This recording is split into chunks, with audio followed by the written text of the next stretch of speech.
నమస్తే అన్న, అందరికీ నమస్కారం. తిరుపతిలోని వైకుంఠ ద్వార దర్శన టోకన్ల జారీ కేంద్రాల వద్ద జరిగిన తొక్కిసలాటలో 6 చనిపోయిన విషయం అందరికీ తెలిసిందే. అలాగే దీనికి సంబంధించి ఆంధ్రప్రదేశ్ సీఎం చంద్రబాబు నాయుడు గారు కానీ, భారత ప్రధానమంత్రి నరేంద్ర మోడీ గారు కానీ, అలాగే డిప్యూటీ సీఎం పవన్ కళ్యాణ్ గారి, అలాగే తెలంగాణ సీఎం రేవంత్ రెడ్డి గారు తీవ్ర విచారాన్ని వ్యక్తం చేశారు. అలాగే ఈ యొక్క తొక్కిసలాటలో మృతి చెందిన వారి యొక్క వివరాలను అధికారులు తెలియజేశారు.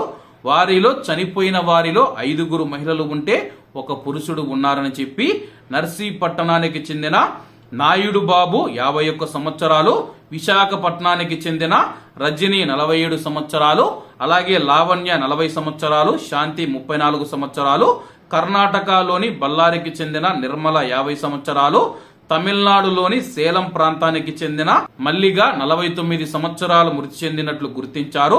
తొక్కిసలాటలో 40 మంది గాయపడ్డారని చెప్పేసి వాళ్ళు ప్రస్తుతం తిరుపతిలోని రుయా ఆసుపత్రిలో చికిత్స పొందుతూ ఉన్నారు. వాళ్ళు కూడా త్వరగా కోలుకోవాలని చెప్పేసి, క్షేమంగా తిరిగి రావాలని చెప్పేసి మనమందరం ఆ యొక్క భగవంతుని ప్రార్థిద్దాం.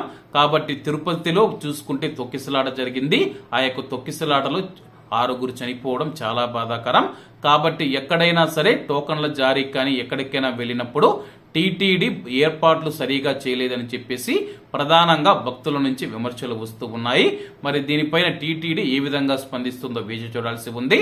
కాబట్టి అందరూ బాగుండాలి, ఎందులో మనం ఉండాలి. అందరికీ నమస్తే అన్న, జై హింద్.